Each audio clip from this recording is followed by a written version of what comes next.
আজকে আমেরিকার পক্ষ থেকে কনফার্ম করা হয়েছে যে ভারত সফরে আসছেন ডোনাল্ড ট্রাম্প। যে ডোনাল্ড ট্রাম্প এক সপ্তাহ আগেও বলেছিলেন তিনি ভারত সফরে আসবেন না, তিনি কোয়াডের কোনো মিটিং অ্যাটেন্ড করবেন না, সেই ডোনাল্ড ট্রাম্পের আজকে 180 ডিগ্রি ভুলবদল দেখে গোটা বিশ্ব রীতিমতো চমকে গেছে। আজকে মার্কিন দূত সার্জিও গোরের পক্ষ থেকে কনফার্ম করা হয়েছে সম্ভবত এবছরেই কোয়াডের যে সামিট ভারত অর্গানাইজড করবে সেখানে মার্কিন প্রেসিডেন্ট ডোনাল্ড ট্রাম্প আসবেন। শেষ এক সপ্তাহ ধরে আমেরিকার পক্ষ থেকে যে বিবৃতিগুলো উঠে এসছে সেই বিবৃতিগুলো যদি আপনারা অ্যানালাইসিস করেন আপনারা নিজেরাও বুঝবেন আমেরিকার প্রত্যেকটি ক্যাবিনেট মিনিস্টারের গলায় সম্পূর্ণ উল্টো সুর শোনা যাচ্ছে।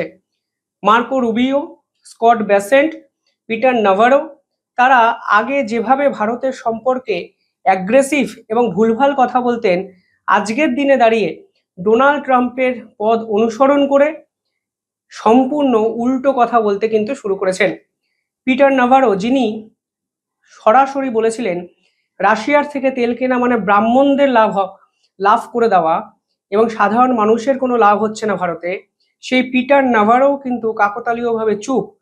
আর এর মাঝেই ঘোষণা করে দেওয়া হলো ডোনাল্ড ট্রাম্প কোয়াড সামিটে ভারতে আসছেন। কিন্তু কোয়াডের ভ্যালু কি সত্যি আছে? বর্তমানে ভারত যেভাবে অ্যাগ্রেসিভলি ব্যাটিং করেছে তারপরে আমেরিকাকে কি সত্যি প্রয়োজন ইন্দো প্যাসিফিকে? এই প্রশ্ন কিন্তু উঠবেই। ভিডিওটি শেষ অবধি দেখবেন আর চ্যানেলটিকে ভালো লাগলে একটু সাবস্ক্রাইব করে পাশে থাকা বেল আইকনটি ক্লিক করবেন পরবর্তী জিওপলিটিক্যাল ভিডিওর জন্য।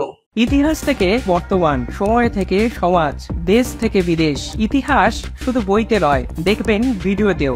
এই নেটওয়ার্ক এখন অনেক বড়। আপনারা দেখছেন দ্য ইন্ডিপেন্ডেন্ট নেটওয়ার্ক। আমেরিকার পক্ষ থেকে কনফার্ম করা হয়েছে যে কোয়াড সামিটে যোগ দিতে আমেরিকার প্রেসিডেন্ট ডোনাল্ড ট্রাম্প ভারত সফরে আসছেন। দেখুন, সেখানে তিনি নরেন্দ্র মোদীর সঙ্গে একটি মিটিং করতে চাইবেন, এটাই কিন্তু স্বাভাবিক। এবং সম্ভবত নরেন্দ্র মোদী এবং ডোনাল্ড ট্রাম্পের এই দ্বিপাক্ষিক বৈঠক কিন্তু হতে চলেছে। এবার প্রশ্ন হলো ডোনাল্ড ট্রাম্প কিসের জন্য আসছেন? এক কথায় উত্তর যদি দিই তাহলে হলো ভারতকে তেল মারার জন্য। তিনি বলছেন কোয়াড সামিটে আসবেন, কিন্তু বর্তমানে কোয়াড সামিটের মানে কোয়াডের ভ্যালুটা কি? 2017 সালে কোয়াডের কিন্তু পথ চলা শুরু হয়। এই মুহূর্তে কোয়াডে কোন কোন রাষ্ট্র আছে? অস্ট্রেলিয়া আছে, জাপান আছে, ভারত আছে এবং আমেরিকায় আছে। এর পার্টিকুলার কাজটি হলো ইন্দো প্যাসিফিকে চায়না যেভাবে বিভিন্ন বিষয় নিয়ে ডমিনেট করে, ঠিক চায়নার পাল্টা কাউন্টার স্ট্র্যাটেজি এবং কাউন্টার ব্যালেন্স করার জন্য এই সংগঠন কাজ করবে। এখানে অস্ট্রেলিয়া, জাপান এবং ভারত কিন্তু অ্যাক্টিভ মেম্বার, কিন্তু আমেরিকা কিন্তু অ্যাক্টিভ মেম্বার নয়। ইন্দো প্যাসিফিক থেকে আমেরিকা প্রায় 2000 কিলোমিটার দূরে অবস্থিত। সেই আমেরিকা এই কোয়াডটাকে এখন বাঁচিয়ে রাখতে চাইছে, কারণ তারা বুঝেছে ভারত যেভাবে এসসিও সামিটের দিকে ঝুঁকেছে, যেভাবে ডমিনেট করেছে এবং যেভাবে চীন, রাশিয়া এবং ভারতের শক্তিশালী মহাজোট তৈরি হয়েছে, তাতে চীনকে যদি কাউন্টার করতে হয় তাহলে আমেরিকার সেই পুরনো অর্থোডক্স জিওপলিটিক্যাল পলিসিকে অ্যাপ্লাই করতে হবে। অর্থাৎ ইন্দো প্যাসিফিকে তারা ভারত ছাড়া চলতে পারবে না। তারা বাংলাদেশের সেন্ট মার্টিন দ্বীপটিকে ছিল শুধুমাত্র চীনের উপর নজরদারি রাখার জন্য। আজকের দিনে দাঁড়িয়ে মানে এশিয়ায় যদি বন্ধু তালিকা তৈরি করেন, দেখবে ডোনাল্ড ট্রাম্পের ভাগ্যে পাকিস্তান ছাড়া কিন্তু আর কিছু নেই। ফলে পাকিস্তানকে দিয়ে অন্তত চায়নাকে যে থামানো যাবে না তা কিন্তু ডোনাল্ড ট্রাম্প বিলক্ষণ বুঝেছেন। এবং ভারত যেভাবে চায়নার দিকে ঝুঁকে গেছে এবং চীন এবং ভারত যেভাবে একাধিক চুক্তি করেছে, ট্রেড এগ্রিমেন্ট করেছে এবং একই সঙ্গে পথ চলবে এই ঘোষণা করেছে, তারপরে ভারত ছাড়া কিন্তু ডোনাল্ড ট্রাম্পের আর কোনো গতি কিন্তু থাকলো না। ফলে আজকে ভারতের পক্ষ থেকে এই পুরো বিষয়ে কোনো বিবৃতি না দেওয়া হলেও ভারতের কমার্স মিনিস্টার পীযূষ গোয়েল তিনি একাধিক স্টেটমেন্ট দিয়েছেন, আমি নিঃসন্দেহে আলোচনা করব। তবে এই পুরো বিষয়টা নিয়ে আন্তর্জাতিক স্তর রীতিমতো স্তব্ধ, কারণ যে ডোনাল্ড ট্রাম্প, যে স্কট বেসেন্ট, যে মার্কো রুবিও দিনের পর দিন ভারত বিরোধিতা করেছেন, ভারতের পাল্টা একাধিক স্টেটমেন্ট দিয়েছেন, তারা এখন হঠাৎ করে নরেন্দ্র মোদীর ভক্ত হয়ে গেলেন, নরেন্দ্র মোদীর প্রশংসা করতে শুরু করলেন এবং ভারতবর্ষের সঙ্গে বন্ধুত্বের কথা আন্তর্জাতিক মহলে প্রচার করতে শুরু করলেন। তাতে খুব সহজেই সবাই বুঝে গেছে ডাল মে কুচ কালা হ্যায়। পাশাপাশি এই ডোনাল্ড ট্রাম্পের সফরে আরো একটি ডিফেন্স ওরিয়েন্টেড চুক্তি কিন্তু করতে চাইছে আমেরিকা। আমেরিকা এখন ভীষণ মাত্রায় চাইছে ডিপ্লোম্যাটিক স্তরে ভারত এবং চায়নার এই জোট যেন কখনোই দিনের আলো না দেখে। অর্থাৎ ভারত এবং আমেরিকা যেরকম ভাবে স্ট্র্যাটেজিক পার্টনারশিপ তৈরি করে ইন্দো প্যাসিফিকে একসঙ্গে ব্যাটিং করতো, ঠিক সেরকম যেন বজায় থাকে। অন্যদিকে এই আমেরিকার লক্ষ্য ভারত এবং রাশিয়ার ডিফেন্স ডিল, মিলিটারি ডিলগুলোকে কাউন্টার করা। এই মুহূর্তে ভারত যত অস্ত্র ব্যবহার করে তার 70 থেকে 80%, এক্স্যাক্ট যদি ফিগারটা দেখেন 77% অস্ত্র কিন্তু আমেরিকা থেকে রাশিয়া থেকে ভারত কেনে আমেরিকাকে টপকে।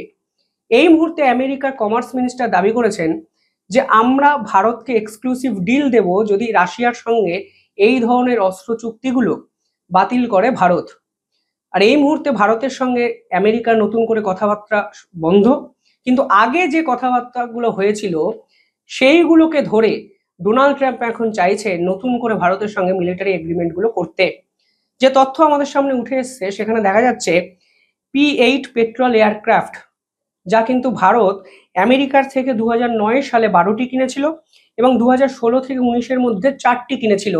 এখন নতুন করে সেই এয়ারক্রাফট ভারতকে তারা বিক্রি করতে চাইছেন এবং এটা সামনে এসছে যদি এই চুক্তি হয় তাহলে এটি $4 বিলিয়ন এক মেগা ডিল কিন্তু হতে পারে।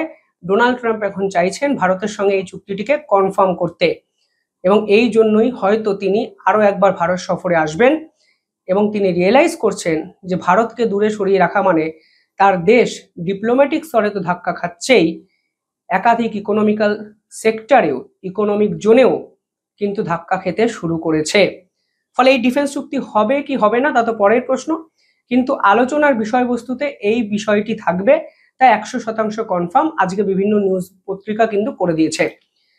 পাশাপাশি ওয়াশিংটনে এই মাসের শেষে ভারতের প্রতিনিধিরাও কিন্তু যাচ্ছেন।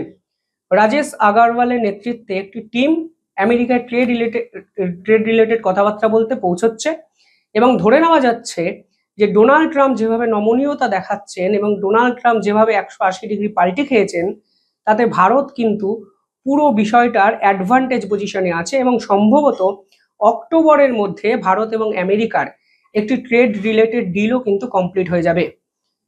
আমার প্রশ্ন হলো, যদি আমেরিকার সঙ্গে ভারতের কাজ করতেই হয় বা ভারতের সঙ্গে যদি আমেরিকার কাজ করতেই হয় তাহলে অহেতুক 1-1.5 মাস ধরে এই কাদা ছোড়াছুড়িটি কিসের জন্য? উত্তরটাও আমার কাছে আছে।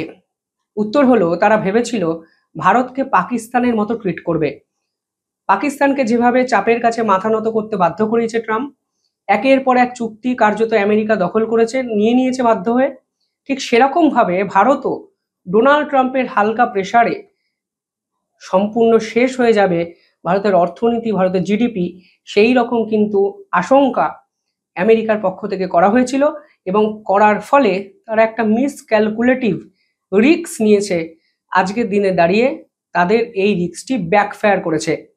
আন্তর্জাতিক স্তরে আমেরিকার যে দাপট, যে প্রভাব আজকে আর কিছু নেই এবং উল্টে ভারত যেভাবে বুক চিতিয়ে লড়াই করেছে তাতে ভারতকে দেখে আরো 50টা দেশ আমেরিকাকে পাল্টা দেওয়ার জায়গায় চলে এসছে। ব্রাজিলের প্রেসিডেন্ট লুনা দা সিলভা সরাসরি বলেছেন 50% ট্যারিফ নিয়ে তিনি ট্রাম্পের সঙ্গে কথা বলবেন না, তিনি নরেন্দ্র মোদী এবং চীনের সঙ্গে কথা বলবেন। সাউথ আফ্রিকা আমেরিকার সঙ্গে কথা বলা বন্ধ করে দিয়েছে। বিশ্বের একাধিক দেশ আমেরিকাকে আর ভরসাযোগ্য বন্ধু বলে মনে করছে না। জাপান ইতিমধ্যেই সরকার পতনের কাছাকাছি চলে গেছে। ফলে আমেরিকাকে ভরসা করা মানে আসলে নিজের দেশের ক্ষতি করা। এই পুরো ন্যারেটিভটা কিন্তু ভারত আন্তর্জাতিক স্তরে প্রতিষ্ঠা করেছে এবং জাতীয় যে সুরক্ষা সেটা যে ভারত অ্যাজ এ অ্যাসেট হিসেবে ব্যবহার করেছে, সেখানেই কিন্তু নরেন্দ্র মোদী ডোনাল্ড ট্রাম্পকে অন্তত 3টে গোল দিয়েছেন, তা কিন্তু আন্তর্জাতিক স্তরে বিশ্লেষকরাও স্বীকার করছেন।